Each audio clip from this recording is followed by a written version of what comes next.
I've got the xTool P2 to my left and the S1 to my right, so sounds like a great opportunity to do a little side-by-side action. I designed a couple of sample projects that we're going to run on both machines so we can compare the process, the results, and how long it takes each laser to complete the specific project. After we look at those results, I'll give my 2 cents on how you should decide between buying the P2 and the S1. Starting with the P2, let's engrave a design on a batch of 4 Slate coasters. Before I get started, I'm going to rearrange the slats to my liking. Not necessary, but I find the coasters sit nicer with the slats closer together.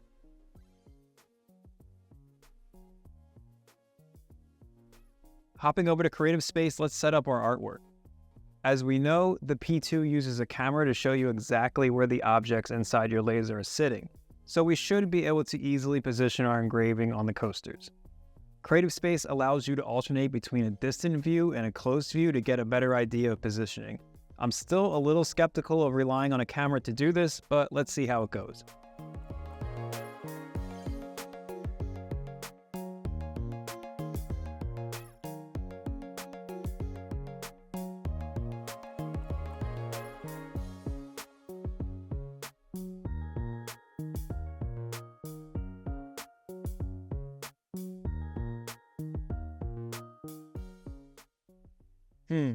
The alignment is not great on some of these, but let's talk about that more a little bit later.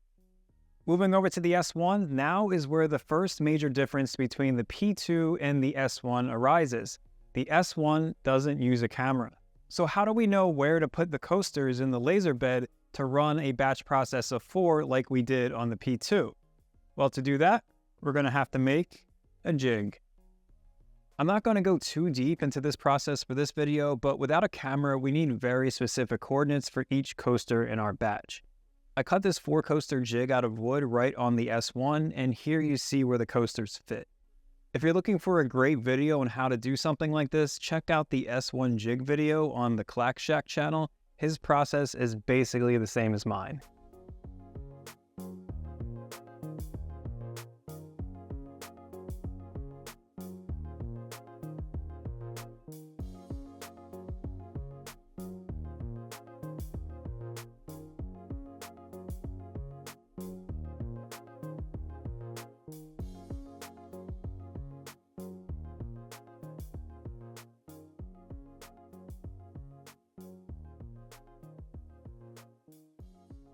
Next up, let's make a basic little wooden sign. In this example, we get to test out line scoring and cutting. Starting on the P2, I've got a bunch of these 3mm project panels in the shop, so let's go with that. In an effort to reduce surface scorching, I masked the entire panel with some low-tack masking tape first. And back into Creative Space, this is a pretty straightforward design. I'll be scoring the lines in red and cutting the lines in blue.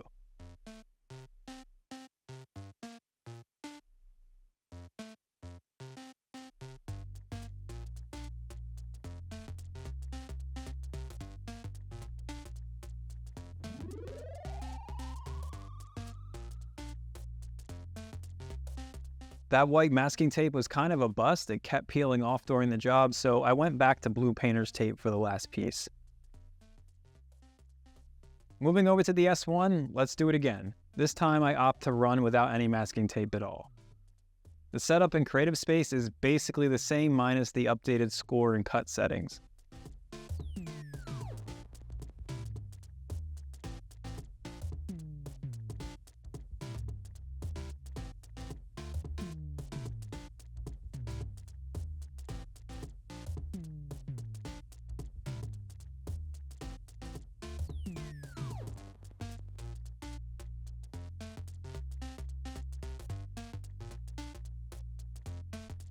Next up, let's engrave a batch of some pre-made leatherette patches. It's funny, you can tell these were already laser cut by looking at the edges and charring on the bottom of the paper. The problem with patches like this is they're so lightweight that the air assist, the exhaust, or even just the motion of the laser sweeping back and forth can make them move during processing. I opted to tape the top edges down to a metal ruler to hold them in place. Back to Creative Space. Using the camera view, I copy and paste the design to each patch. I alternate between the distant and close camera view to determine positioning.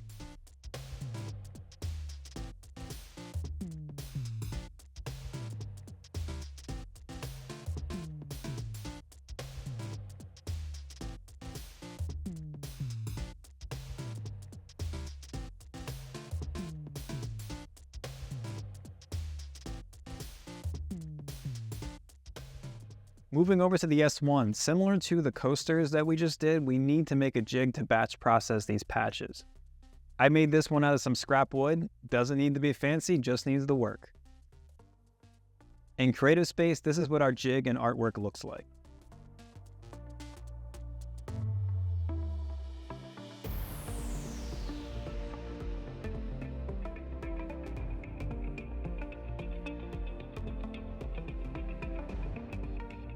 And for our last project, we're going to do a memorial engraving on a piece of polished granite. In this example, we get to test out raster photo engraving as well as vector engraving on the text. Starting on the P2, here is our nice piece of polished granite. I put a brown paper bag under the granite so I can get a better contrast view using the P2 camera. I don't suggest putting flammable materials under things like this. In fact, please don't. In Creative Space, let's look at our artwork. On the left is a raster photo of our dog, and on the right is our vector text. Don't worry, Roscoe is a completely fictional stock photo dog. I'm sure he's a happy and healthy living boy right now. After deciding the layout, don't forget to invert the colors of the photo when engraving on granite.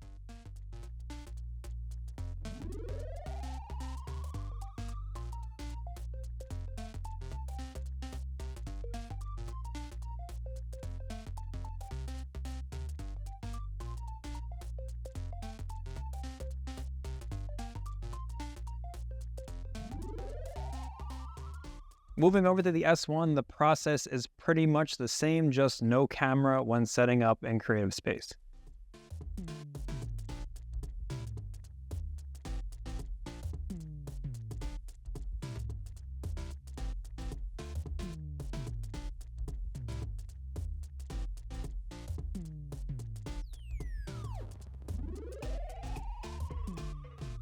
Let's start with the 4 coasters that we did. On the top, you have the batch from the S1. And on the bottom, the batch from the P2. And just as a reminder, let's look at the settings that we used to process these Slate coasters. So I used the settings that were default already in Creative Space for both of these lasers. For the P2, that was 12% power, 500 millimeters a second speed, 200 LPI, and the total time to complete 4 coasters was 59 minutes and 45 seconds.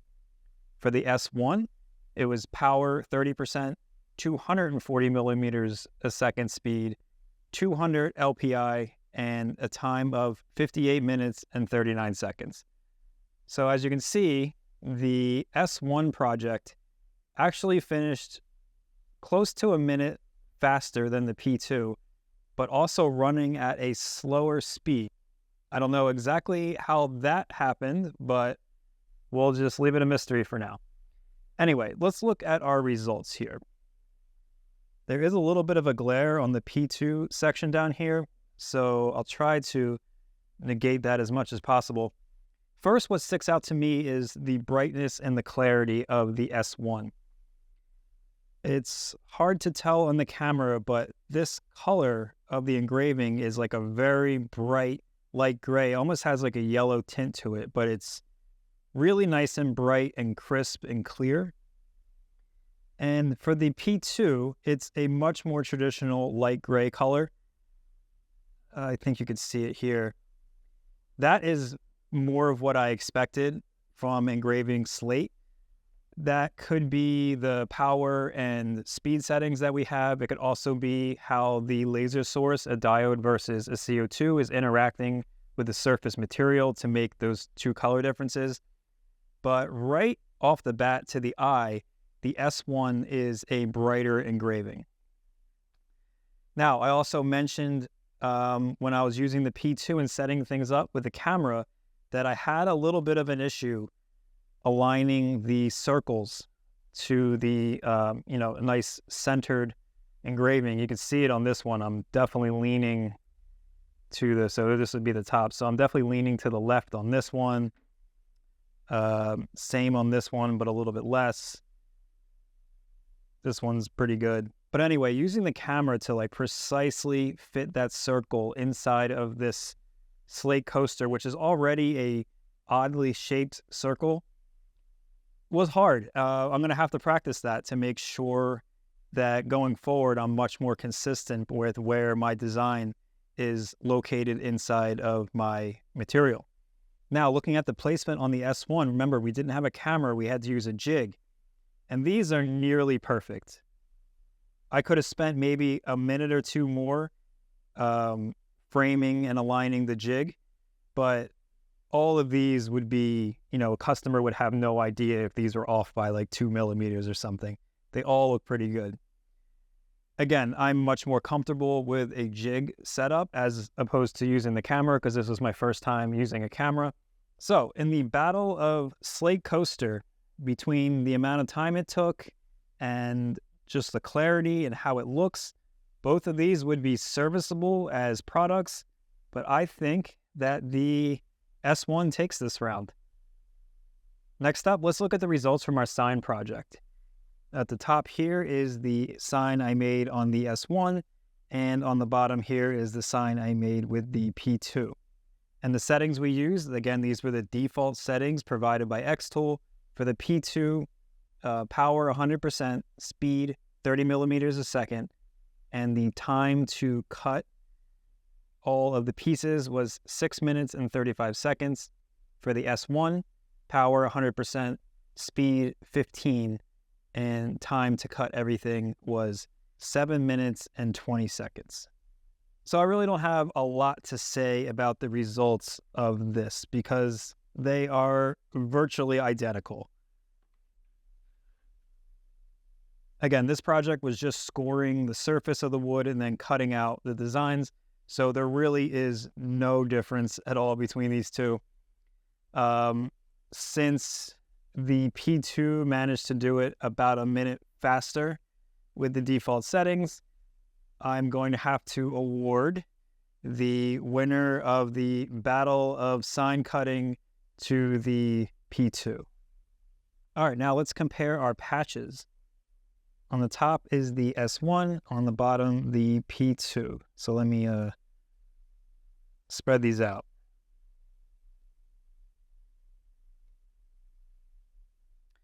All right, and as a reminder, our settings, again, these were defaults from xTool. The P2, power 12%, speed 600 millimeters a second, LPI 120, and the total time to engrave 5 of these was 19 minutes and 28 seconds. For the S1, power was 20%, speed 500 millimeters a second, LPI 120, and the time to do 5 was 20 minutes and 25 seconds. So pretty comparable. The S1 was only a minute longer. So let's look at the P2 first. As far as positioning goes, I had a much better time using the camera for this one than I did for the coasters. I think the small rectangle shape just allowed for a more precise fit, although there is a little bit on this one I could have gone to the right. But much better than the coasters. However, I'm not thrilled with how the engravings came out. I think the settings for the engraving that xTool provides are a little bit off. You can see around the engraving lines, there's a little bit of hazing. So that tells me that either my power was too high, my speed was too slow, or maybe even my LPI was a little bit too high. And this is after I cleaned the surface too. So not really in love with that. Just some of the details in the tires of the truck and the engine compartment of the motorbike on the back there. A little bit muddy. Not great. So if I were to run this project again on the P2, I would definitely go back and revise my settings for engraving. Now, as far as the S1 goes, these results really impressed me. There's no hazing whatsoever. All the details are extremely fine. The engraving is really dark and surface level. Like, look at the details in the hubcaps of the truck and the engine and the wheels of the motorcycle. Everything just looks really nice. And again, my alignment was pretty spot on using the jig. So, in the battle of Leatherette Patches between the P2 and the S1, I'm going to declare the S1 the victor. All right, last comparison. Let's check out our granite slabs. On the left here is the P2. And on the right is the S1. I'm sorry about any glare that you're getting there. These are very reflective. As a reminder, for our settings, for the P2, I ran it at 15% power, 500 millimeters a second, 120 LPI for the raster photo, and 140 LPI for the vector text. And it took a total of 45 minutes for the P2. And for the S1, I did power 20%, speed 400, 120 LPI for the raster photo, and 140 LPI for the vector text. And it took a time of 16 minutes and 6 seconds.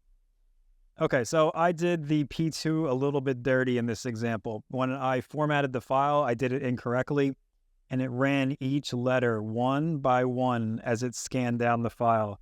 So that's why it took so long, as opposed to this one where it ran line by line, just the whole text like that. So the actual time for the P2 is probably closer to what the S1 does, so 15 to 16 minutes. What I like about the P2 is how bright this text is. Beautifully done. As compared to the S1, where the text, it still looks good, it's just a little bit dimmer. And as far as the photo goes, I think the P2 version's a little bit blown out. I would have to lower the power on this one if I were to run it again on the P2. You could tell by how all this white gray section area, there's no detail really at all. Just a little bit blown out. As opposed to the S1 where it's nearly perfect. You can see details in the snout and some throughout the eyebrows and the ears, compared to this one, again, blown out. This one, pretty spot on. So in the battle of granite slab, this one's a draw, because I would like to take the text result from the P2, combine that with the raster photo result from the S1, and that to me would be the perfect result. Let's do some rapid fire stats. Laser size. The size of the P2 unit is roughly 39.5 inches by 25 inches by 10.5 inches and weighs about 100 pounds. It's a hefty machine that requires 2 people to move around. The size of the S1 unit is roughly 30 inches by 22 inches by 7 inches and weighs about 44 pounds. Easy to move around as one person. Startup sequence. I timed how long it takes for each laser to be ready to use after turning it on. The S1 initializes and homes about 15 seconds quicker than the P2.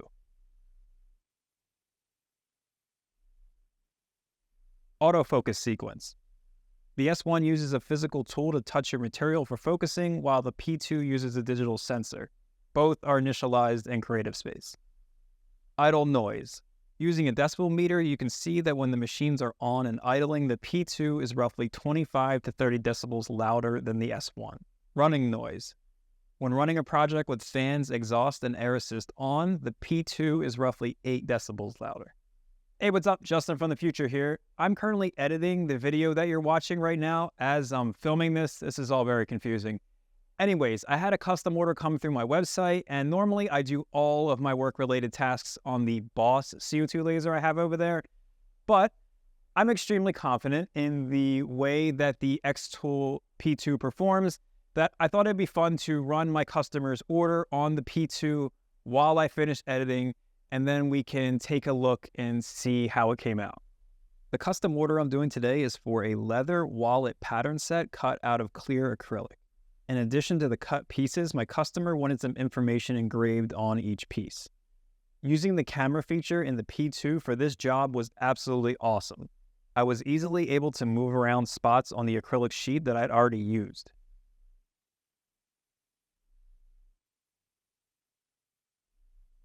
Now it's time to pack it up. This custom order took me about 5 to 10 minutes to set up, 7 minutes and 27 seconds to engrave and cut.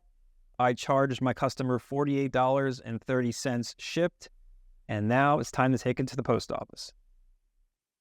Okay, so with all that being said, let me give you my overarching thoughts and considerations on getting the P2 versus the S1. I think if you're currently shopping for one of these lasers, there are a couple things to keep in mind. First, we have to consider that these are two completely different types of lasers. The P2 is a CO2 laser source, and the S1 is a diode laser source. That means with the P2, you have a delicate glass tube in the back of the enclosure here where all the laser magic happens. Then the laser beam is reflected through a series of mirrors and focused down on some material to cut and engrave. Looking at the S1, there is no glass tube in the back of the machine. All the magic happens right here in the laser module where a series of diodes are being combined and focused down on your material. A major consideration that a lot of people overlook when deciding between a CO2 laser and a diode laser setup is usable materials. The S1 is going to struggle with materials that have some degree of transparency like acrylic and glass. For example, if I put this piece of clear acrylic into the S1, it's not going to cut at all. The laser beam will basically pass right through it. That's just the nature of a diode laser wavelength. On the other hand, the P2, which is a CO2 laser, would have no problem at all with this. In fact, it's the best type of laser for processing materials like acrylic. So just note that all the materials the S1 can process, the P2 can do that and more. Now let's talk about the second major difference between these two lasers, and that is the camera feature. As we saw in the project demos, the P2 uses a camera for positioning your artwork and the S1 does not. If you're a beginner and have never touched a laser before, using the P2 will probably feel more comfortable. There's something very intuitive about just seeing your material right there on the screen and putting the art down where you want it. When it comes to positioning, focusing the laser, and setting parameters, the P2 really takes care of a lot of that stuff for you. As someone who doesn't really need that level of assistance, I kind of enjoyed it actually. It's like driving a really nice luxury car to the grocery store instead of your Toyota Camry. Didn't need to do that, but it's nice. Now, just because the S1 doesn't have a camera, that doesn't necessarily make it harder to use. It's just more in line with how most lasers are set up. You'll learn how to mark the processing area, how to use framing, and if you want to do batch processing like we did today, you'll also learn how to make jigs. Those skills will be transferable to any other laser you end up using in your laser journey. There is no wrong answer between camera and no camera. They both get the job done. So here's how I would make this decision. If you plan on doing mostly engraving and cutting thinner materials like project panel wood and don't think you'll want to process acrylic, the S1 is a great choice. As you saw in our examples today, it does great engraving work, and with the 40-watt module, it's not much slower than the P2. It comes with less bells and whistles, but that's also reflected in the price tag. It costs about half the price of the P2. Now, the S1 also comes in an even less expensive 20-watt version. I haven't personally tried the 20-watt version, but I do have a couple of other 20-watt diode lasers, including the D1 Pro. Once you drop down the 20-watt, it's going to be tough to put it in the same ballpark as the P2. However, as I mentioned in my S1 review video, if your budget is really strapped, the 20-watt S1 is still a great beginner machine, and you can always upgrade to the 40-watt module later. If you plan on doing engraving and want to work with acrylic, which is an extremely popular material, and plan on cutting thicker pieces of wood, I'd say about a 1/4 inch or more, the P2 is going to be your choice. The S1 managed to keep pace with the P2 while engraving, but I think where the P2 advantage is going to come out is cutting speed and capacity. The P2 has 55 watts of CO2 power as opposed to the 40 or 20 watt diode power of the S1. And if you're eventually trying to make money using your laser doing cutting work, time equals money and you'd rather have that extra power. Choosing the P2 also gives you the luxury of using a laser that's already been out for a couple years. There's tons of YouTube videos, tutorials, projects, and free settings out there to get you started. The S1 was only released last month, so it's going to take time for the same amount of free content to be created. Either way, both of these lasers are excellent buys and a great way to get started in the laser game. I sincerely enjoy the time I spend using both of these as well as xTool Creative Space. The working process is smooth, it's intuitive, and that's something I can't say about some of the lasers I've used in the past.